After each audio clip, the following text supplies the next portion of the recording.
So the first thing we're going to do is put it up on the jack. Next thing we'll do is get your tire removed.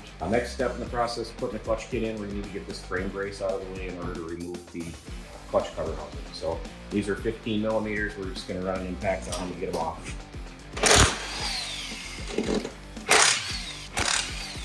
So after we got the frame brace removed here, the next step we're going to need is a 3/8 inch socket or ratchet wrench. I like the ratchet wrench because it fits everything on here all the way around real easily without having to go for extensions and swivels and all that kind of stuff. One important thing to note here on these 850 1000 Sportsman Scramblers, the drive clutch retaining bolt is reverse threaded. So once we get the cover off and we get to that bolt down here, we have to make sure we turn that one the right way to get it out. This is one where I like the ratchet wrench because it fits right up in the hole here to get this lower bolt out. Get the clutch cover off here, we got all the bolts out. Give this thing a little whack, knock it free, slip it up past everything. A little bit of a tight fit, wiggling it out of there. And there's our clutches. So what we did here is we slid this hammer in here through the clutch to kind of hold it, help keep it from rotating as we break the bolt loose. Remember, this bolt is reverse threaded, so it's righty-loosey instead of righty-tighty. Get our breaker bar on here. See how the hammer's gonna help hold that in place for us. Break that loose. There's a spacer in here. If you don't get that spacer with it, you're gonna get it out of there. We're gonna remove the belt. So we're gonna get a pry bar in here. This is the prescribed method. We're gonna pry against this square puck and push the belt down into the secondary clutch. A little bit of it, you may have to reposition back down in here a little more leverage. Once you've got that accomplished, reach back here, start sliding this belt off the secondary clutch, and then just rotate it right off the machine, and then slip it out around the primary. All right, now once we got the belt off, we've got our primary bolt removed, we're gonna remove the secondary bolt. So we'll go back in here with our pry tool just to kind of help hold this in place. This bolt here is normal thread, not reverse thread. Get our breaker bar on here and we'll break that loose. This bolt has a little Loctite on it. Pull that out. There's going to be a couple of small washers on the back here. Those are for your secondary and primary clutch alignment. Make sure you don't lose any of those. So this bolt here is your secondary retaining bolt. These small washers are for clutch alignment. They're used to align your belt and keep it centered in the primary clutch. Make sure you don't lose any of those and they all go back in the same place when you reinstall. All right, so we're gonna install this clutch kit primary parts on the machine without having to remove the primary clutch. Most machines, there's no reason to remove it to do weights and spring swap. So once we've got this main retaining bolt out of the center here, the next thing to do is remove these 6 cover bolts around the outside and take the cover off. There's a little bit of spring pressure behind there, but it's not very much. It's about 40 pounds. So nothing that won't be mostly relieved once the cover bolts are removed. I like to keep 2 bolts left in across from each other to help keep the cover centered and minimize any damage to the cover bushing as you remove it, and also help with backing off the spring pressure more evenly. So we'll back off each one of these a little bit at a time. As we get towards the end, you can see I can pretty easily just hold this cover in with my finger. Rotate this a little bit so I can get this other one. And then relieve the last little bit of spring pressure. Off comes the cover, and then out comes our spring. All right, now we've got our clutch cover removed and our spring removed. The next thing we're gonna do is remove the weight bolts to remove our shift weights. 3/8 socket to hold the nut, 1/8 inch Allen wrench to hold the bolt. We'll remove that out of there. Take our nut off, push that bolt out. You can slide the clutch closed a little bit, hold on to the weight while you remove the bolt, and remove all that as an assembly. And once you got the first one out, we're gonna rotate the clutch about 1/3 of a turn here. Reposition it. You got a little bit of engine compression to fight against here, so watch out with your fingers as you go around. Take the second bolt out, and then we'll do the same thing for the third bolt. And then we'll be ready to do a little clutch inspection before we reinstall our new parts.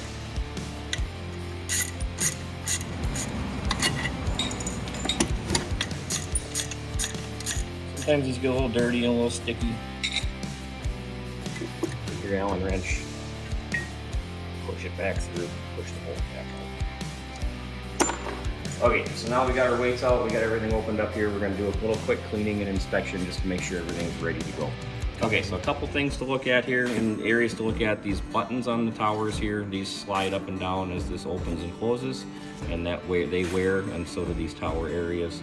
The other area to look at down inside here, it's hard to see, but there's a bushing on this movable sheave and it slides on the metal shaft. Real common area down in the center here to get gunk and crud and belt debris built up over time. So slide that closed, inspect that for any type of dirt and gunk buildup. This one's really clean. We're just going to do a quick little wipe down on it to make sure we get everything out of there. Take air compressor, blow all the loose dust and debris out. And this is that center bearing cap that we want to clean off. Make sure there's no belt debris in there. Just rotate it around. And there's, from that view, you can kind of see that in this area right here, you can see the debris kind of built up on there. As that gets thicker, it causes the clutch to stick and bind. We're just going to get in here with a little brake cleaner and a rag. If it's really bad, you can get out the toothbrush, give it a good cleaning. All right, we're just going to give this a little rinse with some brake clean. Get any residue and any stuff out in the clutch out. Just get that all rinsed off. So this is definitely easier to do on the bench, and I do recommend removing the clutch to do this to get a good cleaning and a really good inspection, but it's not something that has to be done every single time you're in here. The next step here now is going to be pull the secondary clutch off, bring that over to the bench, and work on swapping components. So bolt out, this will just slide right off the shaft. You can see how it would have interfered with the primary clutch being in the way, but with the cover off, we can slip it right up. So now we got our clutch kit here. We're going to go through the package here to kind of give you guys a description of what's going on. Machine information, the type of weights that are in the vehicle, what primary spring, secondary spring, helix if it changes at all. On the back side of the cover of the package here, we have torque specs for different vehicles, and then we also have the instructions for our engagement shims. Most of our kits will engage around 14 to 1500 RPMs with no shims. Adding the shims will add 200, 400, or 600 RPMs approximately to the engagement point. Take out all our components, and there we have our clutch weights. These will come to you preset, ready to bolt into your machine based on the information that you've given us at the time that you order. So, 2 different thicknesses of shims. The thinner one's going to add about 200 RPMs. This one will add approximately 400. If you put both of them in, it's about 600. These will go in the primary clutch underneath the spring in the spring pocket there. And then your clutch cover goes back over the top. Now we're going to install our secondary components. So one thing that's helpful to have for this is a clutch compressor tool. It's not mandatory. You can hold this by hand and do these if you need to, but this makes the job a lot easier. So it's the one tool I do recommend. Put that on there, spin this down. This is your helix we'll be removing. Underneath that is the spring, and that helix holds in the spring and all the pressure on it. Back out these bolts. And we'll loosen this up and relieve the spring pressure. Out comes the helix, spring cap, and your spring. Another thing on these secondary clutches, very common wear item is these square sliders. They have a tendency to wear this aluminum very quickly, and they also have a lot of drag surface on there, so they make your secondary kind of inefficient. So as an upgrade to that, we're going to replace it with these round rollers. It'll reduce the contact point, it'll reduce the wear and extend the life of your clutch. It'll also make it more efficient and transfer power more. In order to replace these square sliders, the first thing we need to do is get inside here, and there's a roll pin that holds the roller pin in. We're going to get a punch and a hammer, and we're just going to drive those pins out. So pretty simple process. So you'll see that roll pin here came out. And then what we're going to do, grab channel locks. Easiest thing I found to do this with. I'm going to grab this pin and just give it a wiggle. And then out comes our square slider. Going to clean this shaft up a little bit, make sure we don't have any dirt and crud on it before we reinstall the rollers. New roller, and then take the hole, line up the hole here. There's one tapered side, it makes it a lot easier to get the roll pin in. We're going to slide this back in the hole from the side here. We got our roller pin started in the hole here. This flat spot pointing up towards the clutch will help you align the hole to get the roll pin back into place. From the top side, we're just going to press that in, and we're going to kind of watch for that roller to come in. You may need to use a hammer or something to lightly tap it in to align it, because it is a fairly snug fit. Once you see that hole lined up in there, then we're just going to reinstall this roll pin using the punch. All right, so here's where we are. We've got our tire removed, frame brace removed, clutch cover removed, primary disassembled on the machine, secondary off on the bench. We were changing out our rollers. We have both rollers now changed out, and we're ready to reassemble the secondary clutch. New spring goes in, installs in there. Spring cup goes on. Align the rollers with the X on the back of the sheave. And then there's also an X on your helix.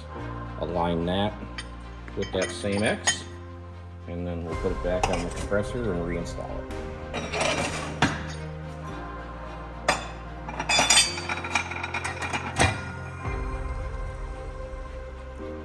Get your helix lined up. And then we'll reinstall the retaining screws with a little dab of fresh blue Loctite so that they don't ever come loose on an accident.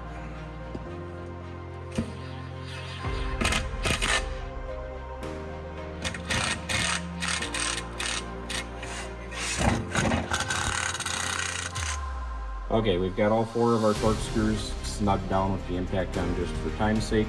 We're going to come back here with a Torx Allen and we'll tighten these down. And just make sure we'll crisscross them so that they torque equally. Make sure that they're all tight. The secondary's done. Okay, now we're going to reinstall our secondary clutch. First thing we did was take the machine and put it in gear. That will stop the secondary shaft from spinning more than just a little bit till it catches the gears. If you don't do this, sometimes trying to line the splines up on the shaft and the clutch just spins and spins and spins. It makes it difficult. So put it in gear keeps the shaft in place. I'm going to slide our secondary back up in here and slide that back on the shaft, and then we'll rotate it till it slides on, and then we'll reinstall the secondary bolt and torque that to 27 foot-pounds. So now it's time to reinstall our clutch weights on the primary clutch. So we're going to grab one of our weight bolts, one of our weights, and come up here, and there's a cutout pocket so that the nut goes on one side, bolt head on the other. Make sure you install that correctly. I'm going to slide the weight in, slide the bolt up and through, and then we'll reinstall our locking nuts using our 3/8 inch ratchet and 1/8 inch Allen wrench. We're going to tighten up our first clutch bolt here, and then we'll repeat this process for the other 2. This is a shouldered bolt, so just tighten this nut down until it snugs. And this bolt should have some side-to-side play, and it should spin freely in there when it's tightened up. Repeat this for the other 2 weights. Okay, so now we got our 3 clutch weights in. Next step is going to be close the clutch up. This will just slide open like that. And then we'll install our clutch spring. This is the part where if you wanted to raise your engagement point, you would install your shims down here in the pocket, and then your clutch spring will go in there. And then we'll reinstall our cover. If you look at the clutch here, there is an X on the spider, and there's also an X, here's the X on the spider, there's an X on the cover, and you want to make sure that those align on reassembly to keep the clutch in balance. Get a couple of screws started, kind of snug it up by hand as much as I can, and snug them down equally back and forth to get the cover fully installed and the spring compressed. And then we'll crisscross like doing a tire install. We'll hop back and forth and around and torque these bolts to 90 inch-pounds, not foot-pounds. If you don't have a torque wrench that goes that light, just use some common sense and don't get crazy with them. They're a small bolt in an aluminum housing. Crisscross all the way around. The next step here is going to be to reinstall our primary retaining bolt. Make sure you have your nylon sleeve and washer back in place. Slide that up in here. And remember, this one is reverse threaded, so it's going to go counterclockwise to get tighter. We're going to reinstall our hammer handle that we used before to give us some leverage, and then we're going to torque this to 45 foot-pounds.